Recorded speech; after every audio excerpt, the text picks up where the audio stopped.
All right, welcome everyone. I hope you're having an awesome time so far. Our next panel is titled Computer Vision in Industry, Use Cases, Challenges, and Roadmap. Please join me in welcoming our panelists to the virtual stage. Awesome. Hello, everyone. Thanks so much for joining me today. My name is Patrika Elise. I'm here with AI4, and I'll be moderating. And I'm excited to get to know our panelists. So let's start with going around the virtual room and getting some introductions. Meltem, would you like to kick us off? Hi, everybody. My name is Meltem Balan. I'm a professional fellow at General Motors. My computer vision journey started way before. Do you remember Mission Impossible? That was the first show that I watched as a kid. I was 11 years old, and then I decided to become a fingerprint expert. So I kept that career long, maybe 15 years before I decided to become a neuroscientist. And then I studied the computer vision in the aspects of the brain, how we see it, how we abstract the vision. I worked as a consultant in several domains, including e-commerce and marketing. In neuromarketing, it was one of the topics that the computer vision was discussed continuously. And now we are discussing about the neuromorphology and edge computing. So I'm excited to have this wide range of background, but also excited to have such a panel that I'm going to learn today. Thank you again. Thank you. We're excited to have you. Sudeep, why don't you go next? Hi, everybody. I'm the VP of Engineering at iMerit, where we enable a data-centric approach to artificial intelligence and machine learning. My background is in sensors and computational imaging. I've worked on multi-sensor systems, and I've helped build a lot of products for a variety of verticals. Really excited to be at this panel. Awesome. Thanks so much. We're excited to have you. Survi, let's hear from you. Hi, everyone. I am a machine learning engineer at Adobe, and I work on building machine learning solutions for document intelligence. I'm really passionate about building data-driven solutions to the real-world problems that we have. So yeah, I'm really excited to be on this panel here. It's going to be a great learning experience talking about different aspects of computer vision today. Awesome. Thanks so much. And Jeremy. Hey everybody, I'm Jeremy Pepone. I'm an R&D Imagineer at Walt Disney Imagineering, where I work mainly in robotics, computer vision for robotics, and real-time perception. So trying to build experiences for our guests that allow our robots and our attractions to interact with them in real time. And yeah, I'm really excited to be here and talk with all these great people. Awesome. Yeah, we have a great panel here, so I'm very excited to have all of you here today. So let's jump into our first question. Broadly speaking, how is computer vision changing how businesses function? And I'm excited we have a variety of perspectives here, but let's stick with Jeremy. Let's kick us off with robotics perspective. Yeah, I think one of the biggest things that computer vision is allowing us to do is create interactive things. So allowing our attractions, our robotics, our animatronic to interact with you and to perceive you, and so that they can respond to you. And so it's where it used to be a kind of one-way thing where we'd have our artists and our creatives build an experience. Now we actually need to figure out how do we make it so that it turns into an interaction. And so how do we bring our guests into it, and how do we write content, how do we write dialogue, and how do we write experiences that are actually a two-way conversation. And so I think it's a big thing it's changing, is that we need to actually figure out how do we create this dialogue rather than trying to produce content for our customers. Rather, we need to figure out how do we make our content work with our customers and interact with them. And I think that's something that's really different.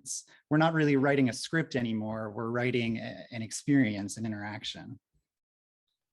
Very interesting, and looking forward to hearing more about that over the panel. All right, Meltem, let's get your perspective. Yeah, computer vision is definitely very exciting and interesting topic, because when we talk about an experience, as a person, we talk about sensory interactions, feel, drinking, smell, and all other conversations. But when it comes to the computer vision, you're actually taking it to the form where everything is within the sense of vision. So you how do you create a smell? How do you create a taste? How do you create a feeling? Those became like interesting components of computer vision. So with the IoT and all open sources, it became possible right now. In the future, we were thinking separate. Now robotic interactions are part of the conversation. We're taking the brain in the concept that we can recreate the abstract image of a smell, abstract image of a tasting. So the computer vision is becoming this whole cycle big topic that we are trying to recreate everything on a virtual environment. So it's very interesting, and there are a lot of rooms and the disciplines that people can take. So that's another interesting part and exciting part, that it is opening up a lot of opportunities. Definitely. Thanks so much. Sudeep, what do you think? So I think computer vision is all about how it's improving the human experience. I think for a long time, computation was about how we can operate more efficiently, but now it's about the experience. And you see that applying across a lot of verticals. So starting from retail to agriculture to mobility, the list just goes on. Computer vision plays a role in nearly every industry. And I think one of the interesting aspects of computer vision as it stands today is that it is powered by two improvements. One is you have cheaper hardware that can collect a lot more data, and that kind of builds the ecosystem for computer vision to get into a lot of new verticals. And a great example of where computer vision is being really adopted today is with the advent of COVID, challenges that a lot of organizations had, working remotely or in online education. Computer vision has played a role that kind of made things smoother. It has also facilitated a lot of work to be done in these trying conditions. So, across the board, computer vision is hitting the the top marks in terms of allowing people to experience the environment and the product better. And I think that's a great state where computer vision stays today. Excellent. Thank you for sharing. It seems like creating experiences is really the new frontier of computer vision. Survi, what are your thoughts? Well, I think everybody covered the most breadth of it already, but I would just like to add one point about how I view computer vision. So it's basically automation of human sight. So one of our senses is vision, and we are now trying to automate it using computer vision.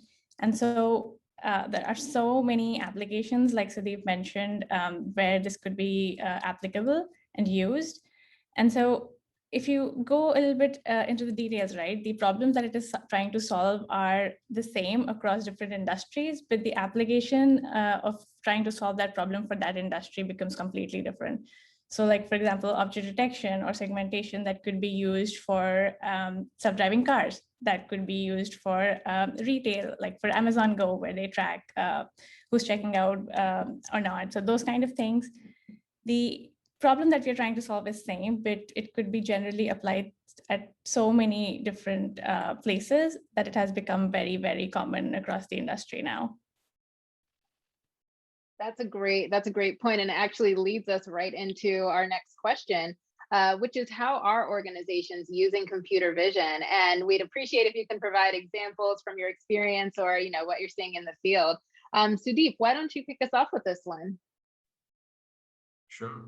So, like I mentioned in the previous question, it's computer vision is playing a role in nearly every vertical today. And I think when you look at each of these industries, one of the important aspects that everyone's encountering is the need for good data.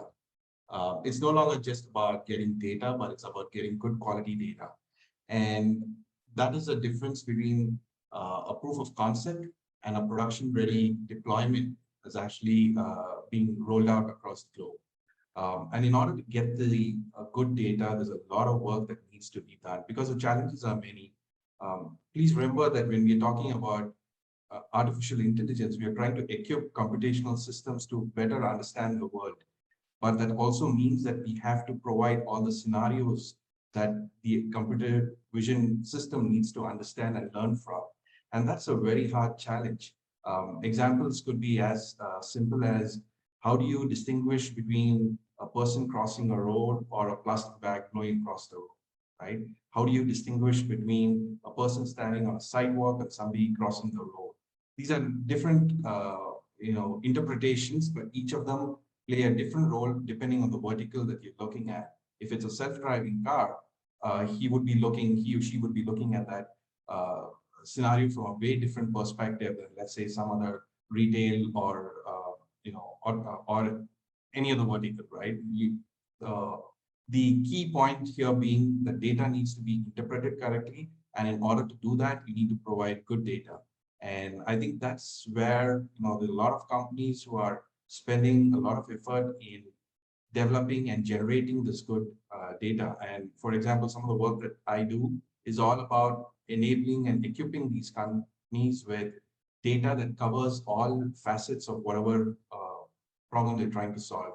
We call it as edge cases because you don't really cover every particular scenario as you develop your system. And this is a learning process. And there's a lot of experience that companies like us have built in understanding and figuring out what are those scenarios that we need to take care of.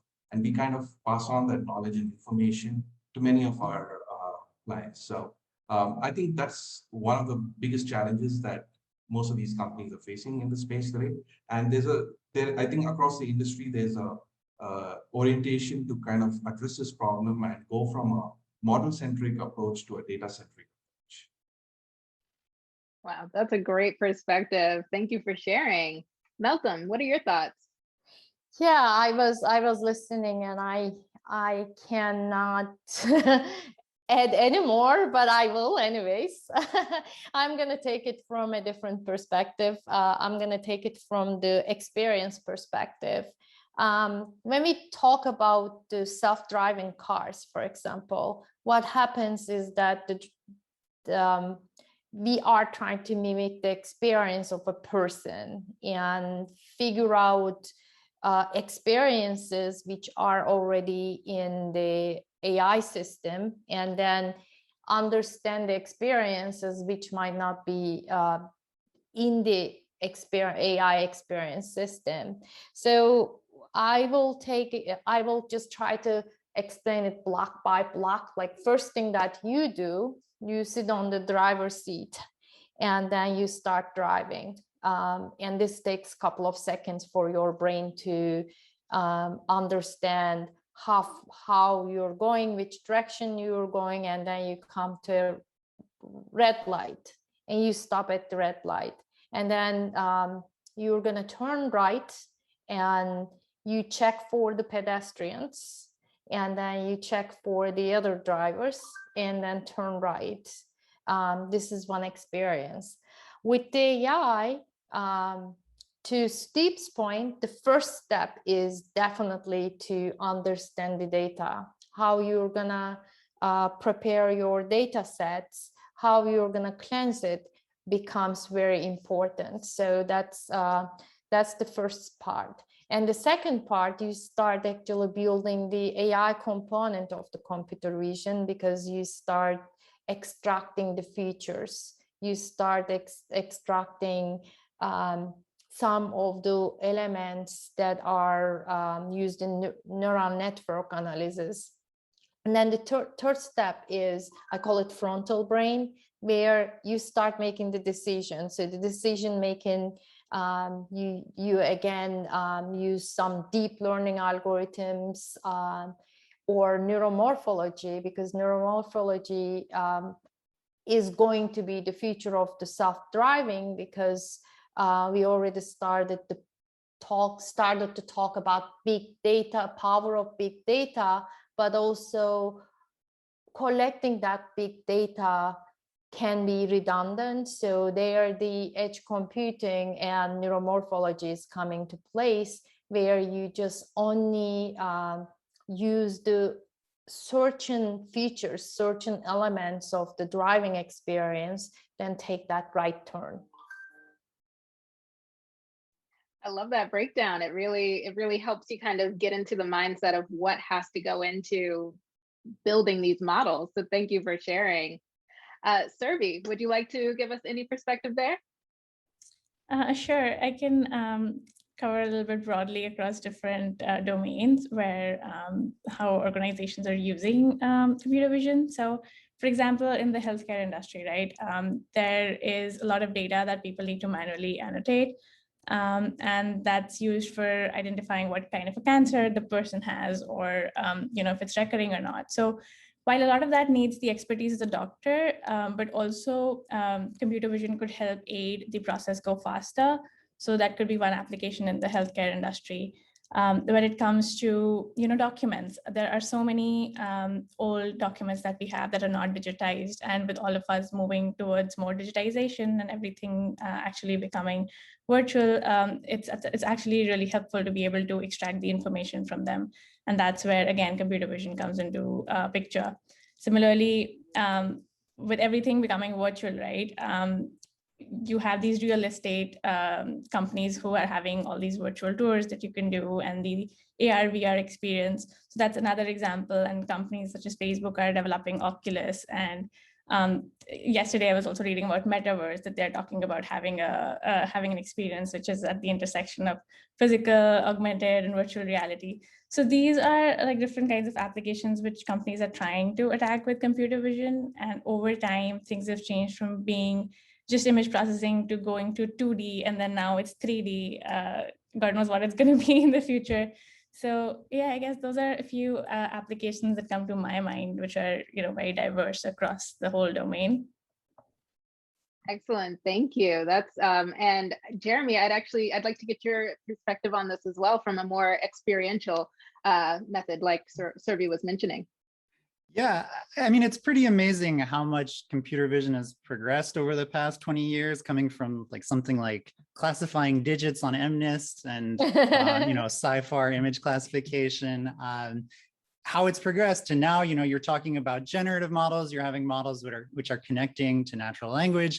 And so it's really enabled us to use it really across the organization. So, I use it in my work in robotics and for perception for interactive experiences and animatronics. Similarly, we're trying to build, or we have built some interactive experiences with rides where now, you used to have to hold a controller or something like that. We just released a ride where it's called Web Slingers, where you actually can just use your arms and you can be Spider-Man and you can shoot out spider webs from your wrists by just kind of going like this.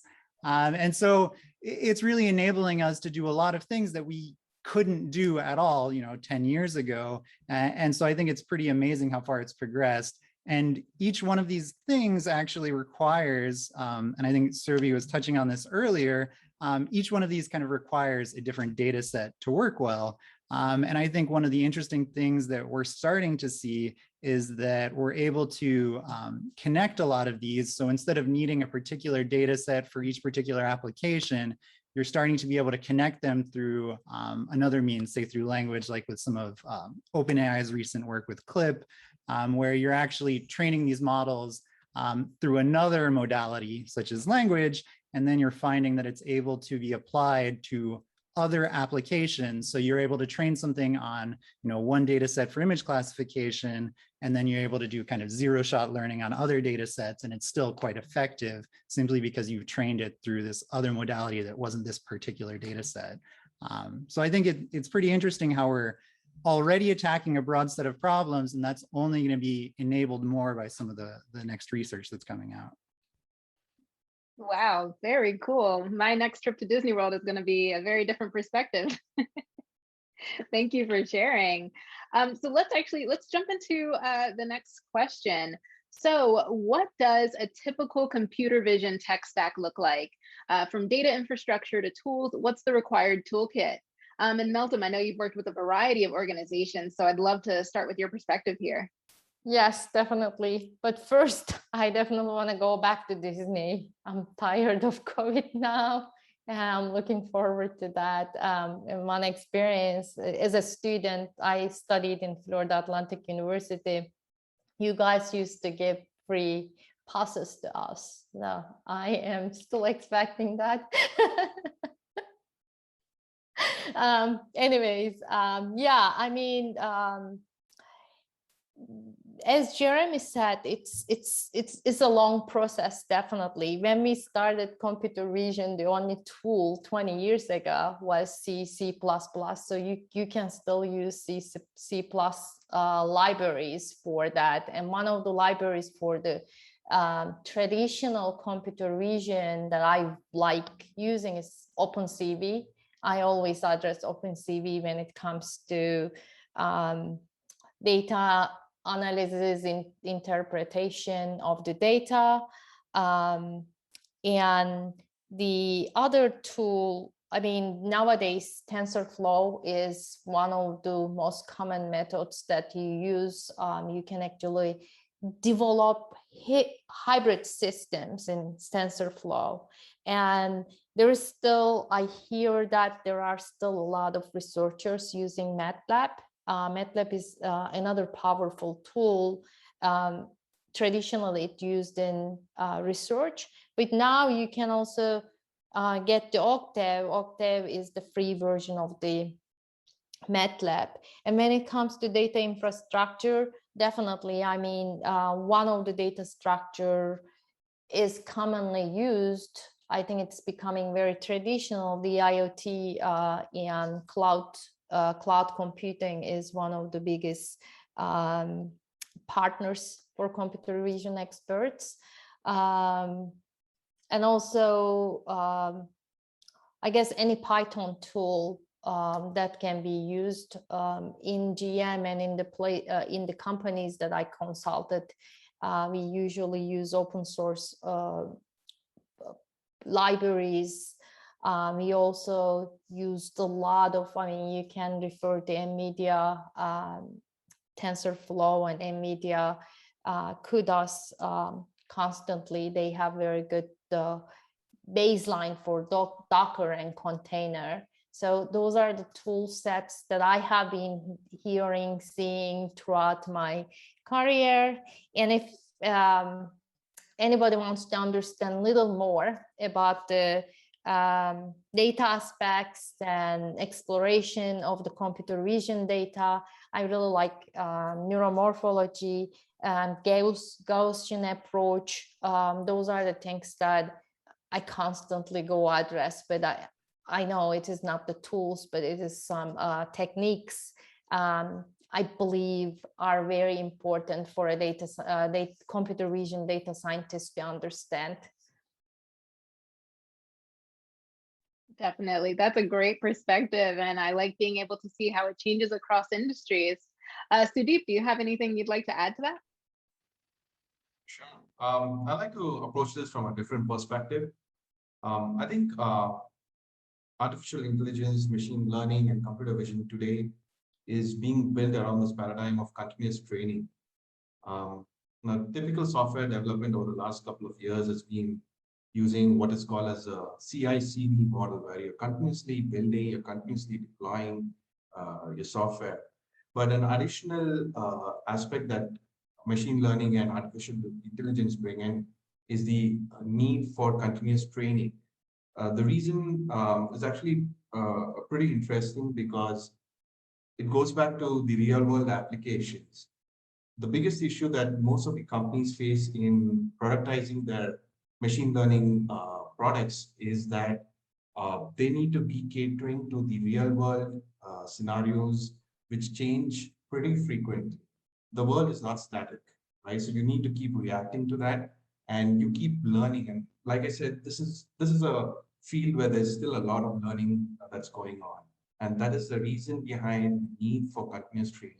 And all of this revolves around how you actually take data, build your models around it, deploy it in the field, measure and quantify the real world performance of your artificial intelligence system, come back and train again.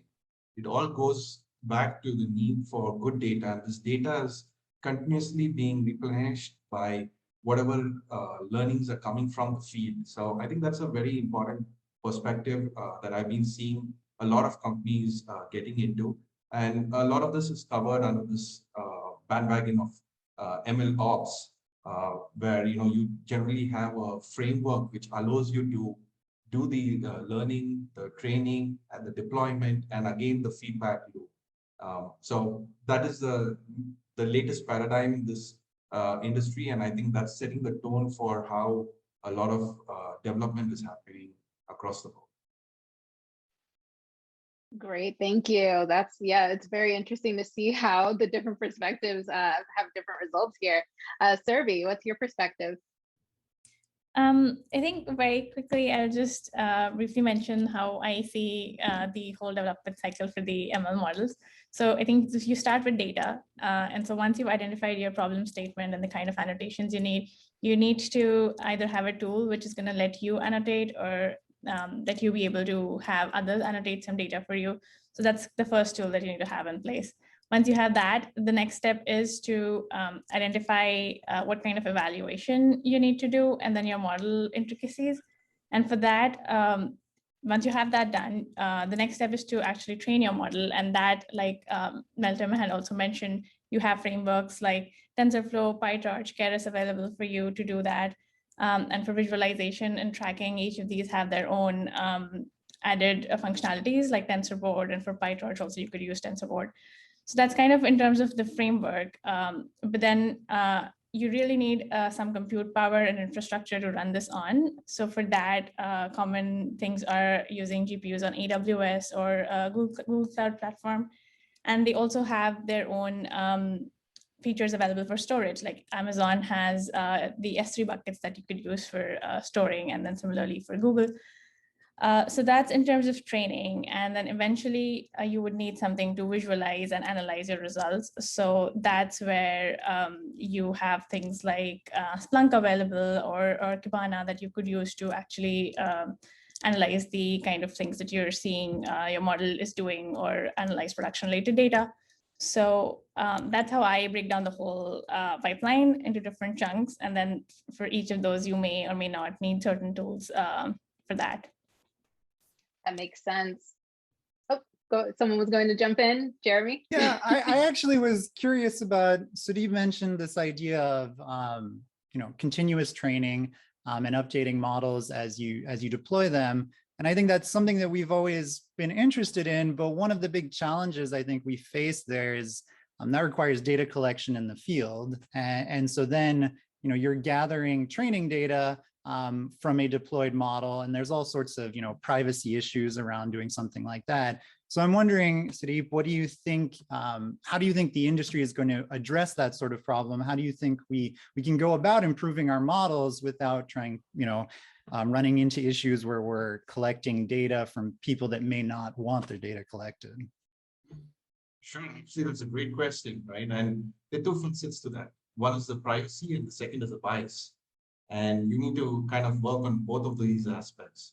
There are multiple methods that companies use. For example, if you take self-learning cars, they own the data that the cameras see when they're deployed on the road. They use that data to continuously improve the performance because it brings a tangible result in improving the safety.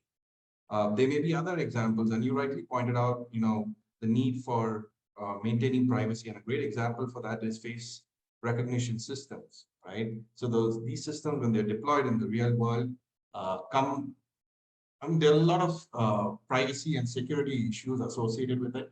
And I think companies fully realize that they need to start being very proactive on how they deal with that.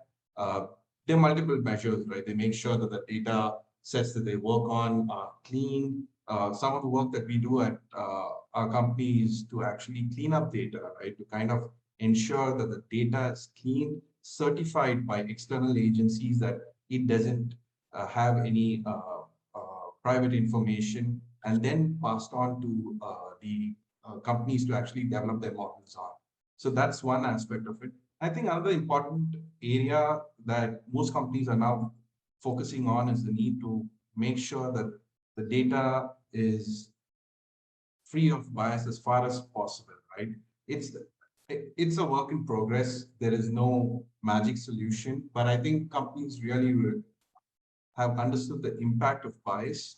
And there are companies who are still understanding, but across the board, I think people have the knowledge that this is an area that needs to be tackled, and then they start working on that, right? And again, just to elaborate on that, it goes back to how you're working with data, right? And one of the best ways of kind of catering to the need to represent all aspects in your data is to see how data augmentation can help you. There's synthetic data that can be used, which kind of represents underrepresented information within your data set. So multiple efforts, and there is no one quick fix for this problem, but there are multiple efforts, and I think across the board for all the companies that are working in this space, this is an area where I think everyone's aware of the dangers, and in their own way, they're trying to work upon.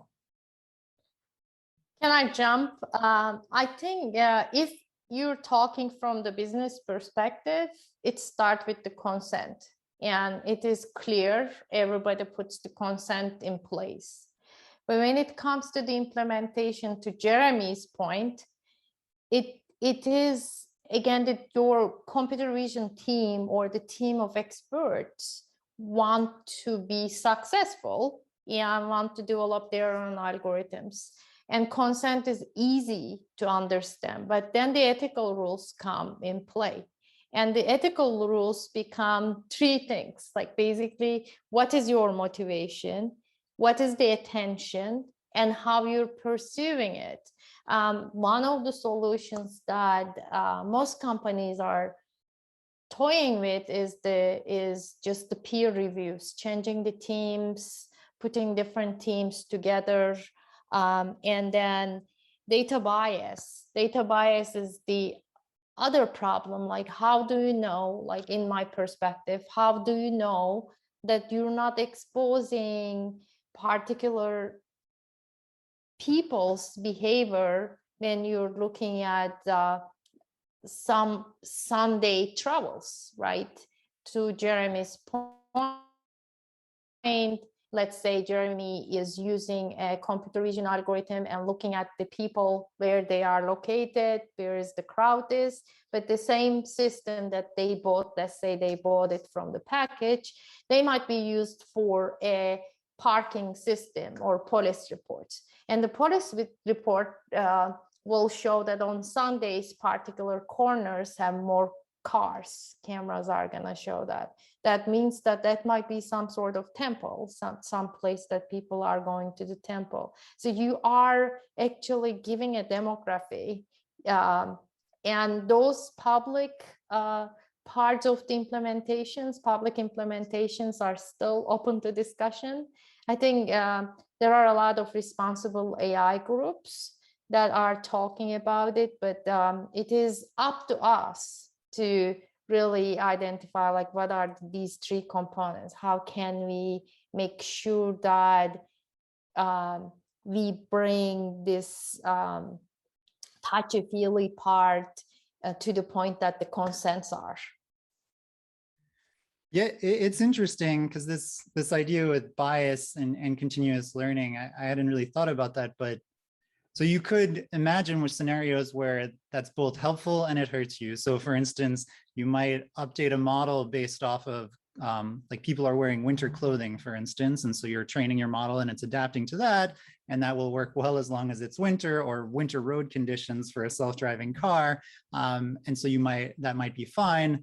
And then you want to avoid and lose that bias once the conditions change. And so it's an interesting problem that we'll have to address in industry and in the research community is how do you allow your models to adapt over time as your data changes and the target changes, without losing kind of this generalization that allows you to still work in all conditions, right? Definitely. I mean, one of the examples you gave actually using the voice as a partner for your computer vision algorithms or make the dependency to the data. But I mean, in my particular case, you know, you understand the certain aspects like the race, the demographies, certain things are defined well. But I wanna bring in aspects which is very unique and it differs from one person to other is the neuro disorders. And when you are using when a neurodisordered person is using your system and activating your system with a voice, that will be different than the other person. I know from experiences that none of the computers, none of the cell phones I can identify my voice because I have a problem called, disorder called cluttering. So my word of choice and the way that I speak changes moment to moment, depending on my stress, depending on the whatever I feel. So there is no device that can identify what I am saying. All those things are really up to us to do research. There's no, I was looking at it. There's no research on that. There's no algorithm to really figure out that those unique particular outliers. Wow, that's very interesting. And I think we've kind of touched on a point that our next question will bring around, which is which key skills does a practitioner need to build computer vision models? We've talked a lot about the technology and the organizations, but let's talk about the humans behind this. And Surbi, I'd love to get your perspective as someone a bit newer to the field. Yeah, I think I would divide those skills into two parts, which is theory and then actually practical. And to start with, I would really emphasize on the fact that you need to delve a little bit deeper to understand basics of how machine learning models and the math behind it works. That is going to be really helpful in actually when you actually get to the point where you're developing the models and trying to frame the problem statement or develop the objective that you want to minimize. So I think that's one key thing to get it right before moving on to actually going ahead and developing models. But then once you have that part sorted out, I would really recommend getting hands dirty and going ahead and trying these open source projects that are already out there with so many open source data sets that we have. And try to find an open source data set, a repository that already exists, and bisect the code completely. You can just go there and understand what is happening to different components and how different aspects is working in terms of data loading, pre-processing, then the model training, what kind of losses are people using, how are they visualizing, and then finally evaluation. So yeah, there are so many resources that are out there in terms of online courses as well. So I think first is to get the basics right, then is to get your hands dirty, and then third is to experiment. And the more you will do of that, the more interesting things are going to get. And that's how it worked for me too. Like I started getting into this field when I was pursuing my master's, and I went ahead and did lots of research projects with a few professors at the university. So some of it is something that you can learn on your own, and others are things that you can learn from somebody else's experience. So that's kind of how things worked for me and how I ended up in this field. That's amazing. Thank you for sharing. I appreciate your perspective here. Anyone else want to jump in before we move over to our next topic? Yeah, sure. I would say to Surbi's point, I think there's kind of two aspects. So there's this self-learning aspect that you can do. Like there's a lot of very good online courses that are out there. I know I kind of started my machine learning journey with Stanford, the CS231B course from Stanford, which is online, a very famous one. And that's a fantastic resource that's available for free for everybody. So the opportunities are really out there. Similarly, you can do this self-learning, just, look at a lot of online projects, make your own repository, and just try to implement some kind of paper, I think is a great way of learning how to do things yourself.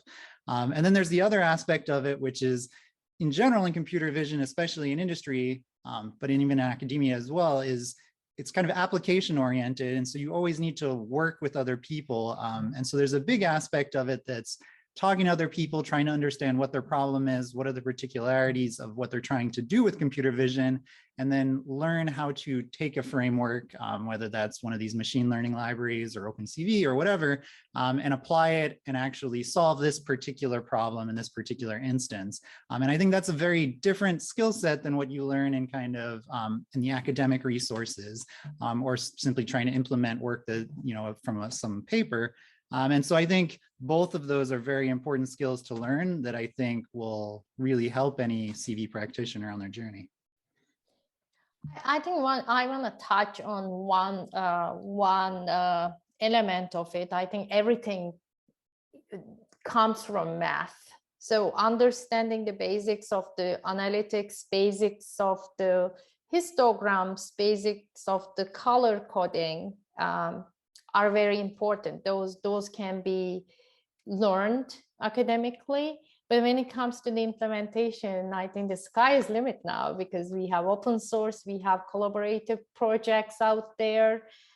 That's the best way, because I mean, I'm coming from a long computational background. I learned a lot of different mathematical backgrounds of image processing, mathematical backgrounds of chaos in the sense of image processing. But none of those algorithms are put in the implementation, as everybody said. It's the practical aspects of it, who they are, I mean, who is in the field, what they are talking about, what is your image. So you start learning from your image, and then your identity becomes visible to everybody, because you learned from what is in front of you. And that's, I think, is very possible just even looking at the internet. Excellent. Yeah, that's Yes. that's great perspective. Sorry, go ahead. Sorry. Yeah, so my perspective is that please remember that computer vision is just one component in the whole pipeline to kind of build a system, right? So you need to be aware of other aspects. And I think two areas which I would like to focus upon is cloud computing, as well as understanding how you work with data, how you store data, how you analyze data. And going back to cloud computing, just be familiar, because I think one of the, and this is based on my experience of building these products, is what you learn in the lab and what you actually do to build the product are quite different, because you need to pay attention to a lot of the other aspects of building the system. And the earlier you get a sense of how you can work with these technologies, it would be better for you to, or it'd be easier for you to kind of become, you know, somebody who's able to deploy products pretty quick. Makes a lot of sense. And I think we can kind of transition to the challenges for organizations that the organizations encounter when they're implementing computer vision models. And Sudeep, I'd love to stay with you for this. What kind of challenges are you seeing?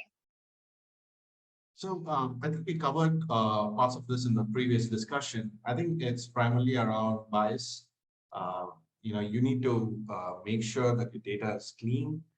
You need to kind of figure out how you're going to cater to various aspects of the real world within the data and models that you're using. So that's an area that I think most companies are having a challenge with. And I think another aspect is, you know, adapting to the scale, because one thing that people realize once they are in the industry is that building these products happens at a very big scale, and you need to be able to kind of build the ecosystem and frameworks that allow you to kind of scale up quickly.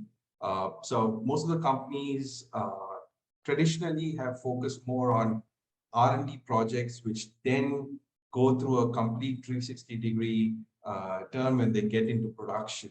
And I think one of the challenges that most companies face in that space is it takes a lot of time and effort. So typically, between a proof of concept to something being deployed in the real world, we're talking about 18 to 24 months of effort, right, to make it ready, to make it well tested.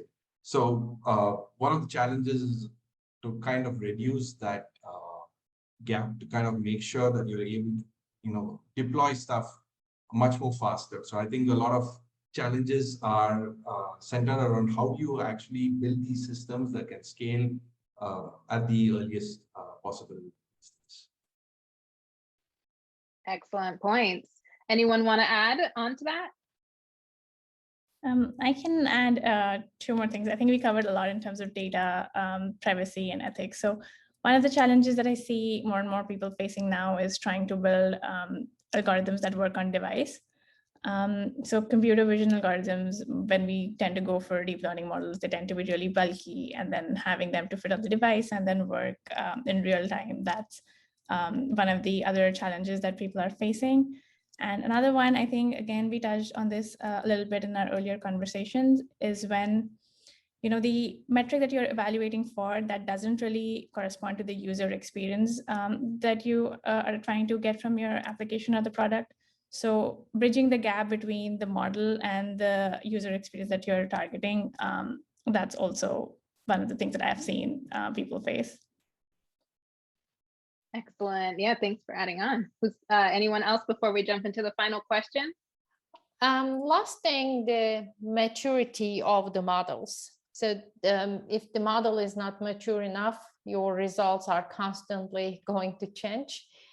So in that, we just started to scratch the surface about the neuromorphology aspects of the image processing. We are looking at the human brain, the firing rates, understanding from the particular experience instead of looking at the big data perspective of the modeling. It is baby steps, but I believe that experience, that understanding the neurons and the brain will be one of the most successful projects for the computer vision in the future. Well, that's a great transition to our final question. What do you anticipate the field of computer vision to look like in 7 years? Jeremy, what do you think? Well, it's always very hard to predict the future, I have to say, but I would expect that some of the trends that we're seeing right now, if we just kind of extrapolate them out, so we're going to see a lot of more unsupervised learning, certainly. So we're going to hopefully transition away from these large annotated data sets to large unsupervised kind of data sets that will use self-supervision. So things like, image augmentations to train, or next frame prediction in video.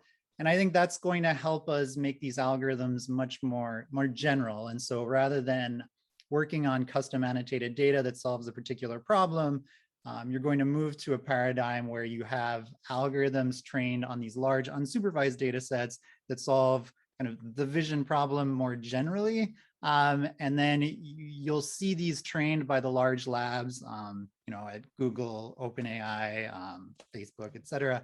And they're going to train large models with the vast resources that they have. And then you're going to see lots of other companies take these large models that were trained on unsupervised data and fine tune them to their particular problem. And so you'll still have small annotated data sets for solving particular problems, where you start with this large unsupervised kind of embedding, and then you'll go ahead and train it and fine tune it on your particular task. And then I think the other big thing we're going to see more of is this multimodal research. So whether that's taking audio and vision and combining them, or taking natural language and vision and combining it. And I think that's going to allow us to generalize the models much better as well. And so you'll see, you'll be able to do things like zero-shot learning, where you're able to solve tasks where you've never seen the data before, because you're using this other modality that allows you to generalize. So whether that's through language or through speech. And so hopefully we'll solve a lot of problems that are very difficult to do today. I think we're going to see both unsupervised and then multimodality are kind of the big trends that I'm looking for. Very exciting stuff. Surbi. Well, I think Jeremy just covered all the points that I had. Yeah, I think multimodal and unsupervised is going to happen. I also feel that models are going to become smaller and smaller in size as the concerns about privacy are on the rise. People want to have things that work on device. So there should be an improvement in terms of the latency of the models and their architecture. And then I guess the last thing is that all these things that we see in the sci-fi movies, we are getting closer and closer to that becoming real. So like I mentioned earlier about metaverse, if we have something like that, then that's actually going to be a really big step in taking things closer to that being real. So I guess that falls in the multimodal domain itself, but more in terms of the augmented and virtual reality space. Awesome. Thanks, One thing Surabhi. there too, Yeah. that Surabhi mentioned privacy on device. I think that's another thing that we'll see as well as this concept of federated learning, where like Surabhi said, you have small models on the devices, but then they're sending kind of anonymized, privacy conscious data up to some larger central server that's able to train and adapt models and send them back down. So you're able to kind of leverage data from the field, but still retain the privacy without, violating people's privacy. Definitely. Sudeep or Melton, anything to add before we wrap up? They already I think, touched a little bit, but I think the hardware aspects are becoming also very possible, that we can do everything on the chips right now. So the no code and low code are something to look for. Definitely. And Sudeep, final thoughts? Computer vision in medical imaging is going to make healthcare cheaper, faster, and more accurate. Awesome. Thank you so much. This has been an awesome panel. We've covered a lot of different aspects of computer vision from an incredible variety of perspectives. So I appreciate you all for sharing with us today, and a big virtual round of applause to all of you. So thank you so much. This is, yes, this has been awesome. For the audience, it's time for you to make your way to your next session. Along the way, make sure you accept your connection request and take some time to check out our amazing exhibits. Thanks so much, and we'll see you around.